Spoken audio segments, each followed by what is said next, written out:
Hello, everyone. Welcome to Sumo Logic User Conference 2021. I'm Santosh Kumar Kuchur, going to talk about Sumo observing Sumo. Little bit of introduction. I'm Santosh, responsible for metrics and tracing infrastructure at Sumo. I have 10 years of experience building enterprise applications. Einstein Analytics, Einstein Bots is one of them. And I held leadership positions at Salesforce and LinkedIn before. Agenda today. I'm going to talk about what's our customer focus.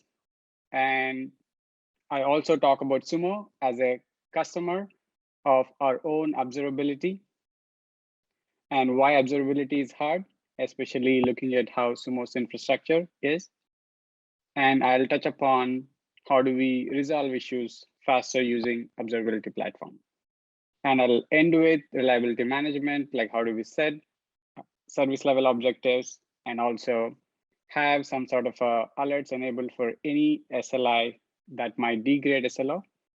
And then I'll open it up for questions. What we focus for our customers every day. Sumo is a service that enables enterprise companies to be highly available, reliable, and secure. Sumo helps multiple industry sectors, name it, it's gaming or pharma, or it could be financial. Everybody's relying on highly available services to add value to their customers. So that's what we focus on, to make every enterprise SaaS applications to be highly available, reliable, and secure. Sumo scale, like we have 7 AWS regions where our 9+ deployments are kind of deployed so that we are served closing, very close to our customers. We have around 2,500 to 3,000 kind of customers that we support daily, and petabytes of data ingested daily, hexabytes of data in S3, and tens of millions of queries executed on a daily basis on hundreds and thousands of EC2 instances and hundreds of managed services like Elastic Caches, RDS, Kafka, and Cassandra, etc. So Sumo is one of the Sumo's biggest customers. We ingest around 45 terabytes of logs daily, 35 million data points per minute of metrics, as well as 200 gigabytes of trace ingestion daily. And we retain 30 days worth of data for a baseline and almost like 365 days for 1 minute roll-up retention. So what we need as a Sumo Logic customer, we need full stack observability. Most of our infrastructure is on AWS, which is on EC2, and we have a bunch of platform pieces like Kubernetes and Docker, and we rely heavily on some of the app components like Kafka and Cassandra. And most of our applications are built in Scala, Java, Golang, and JavaScript. And we also need observability for our CI/CD pipeline, which is on top of Jenkins.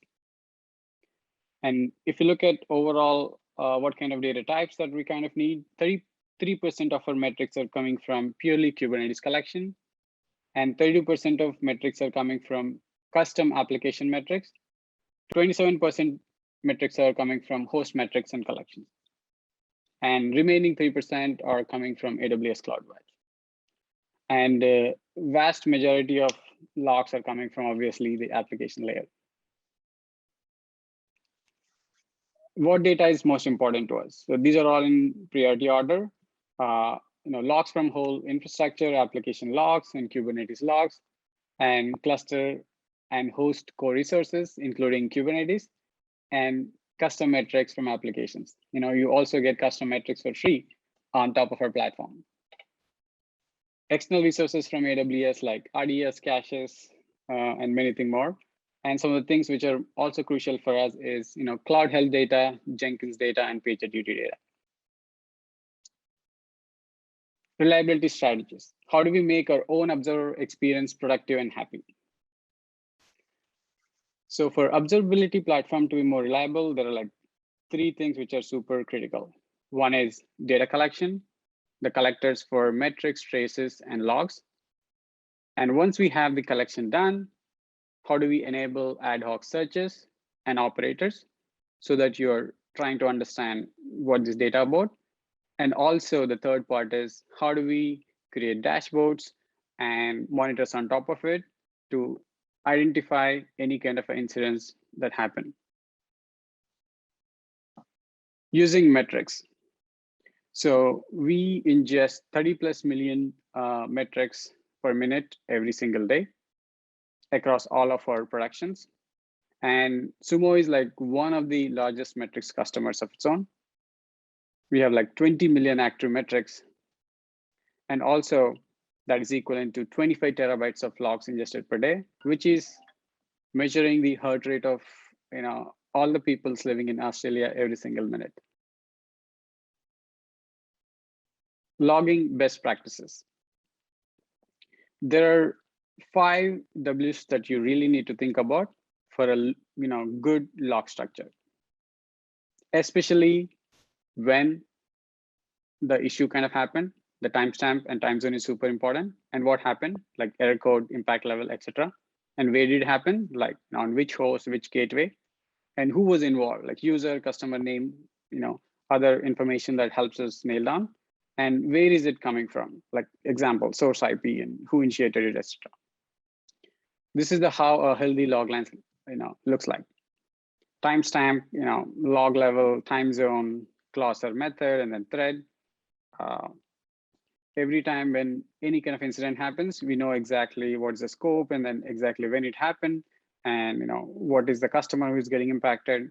And if you want to dig deep into the code, which class or method that we need to look at. So what all we use using logs? So we run our entire business and operational KPIs on top of the dashboards created using the logs. This will help us identify our on-call people, especially when any of the SLIs which are violating the SLOs will be notified much faster, especially in a reactive manner. We leverage our own logs dashboards to also fine-tune our UI performance. And we have a couple of additional analytics use cases which helped us identify a needle in a haystack, which is log reduce, which will try to give the cohesive view of what is something new that we need to look at. And also a log compare, which helps us understand the patterns of today versus what is the next patch or next feature that we are kind of thinking to develop. Using traces. So we also use our traces to improve the overall performance of some of the services. Using span analytics, we'll be able to know what are the top non-performing services that we need to look into, and we can go back and fine-tune that. We also have additional features like service maps, which will be very helpful to understand how the individual services are talking to each other. And real user monitoring to understand monthly active users, daily active users, which helped us to fine-tune some of the things that we were not doing well. I'll talk about our reliability management. So the thing that you're seeing on the screen is a snapshot view of what happened in the last quarter. So we have a service level objective of keeping our site available, and we allocate some error budget. That is the orange bar to the left. So there's a X number of minutes available, and for every outage that happens, we are burning that error budget every single day. And we have some checkpoints to look at middle of the quarter and also the end of the quarter to see how much error budget is still available. If you look at some of the things which are in red, we consumed 75% of our error budget with top 4 outages. And as a Sumo platform, we provide service level indicators, which may be contributing to SLO violations. So in this case, there was one human operator which caused some of the Kafka node configuration issue, and which resulted in 30% of eating into the budget. I'll talk about how we leverage our platform to figure some of these things out so that we are keeping our site always up. So every time when we define service level indicator that might contribute to SLO violation, for example, I'm responsible for query engine.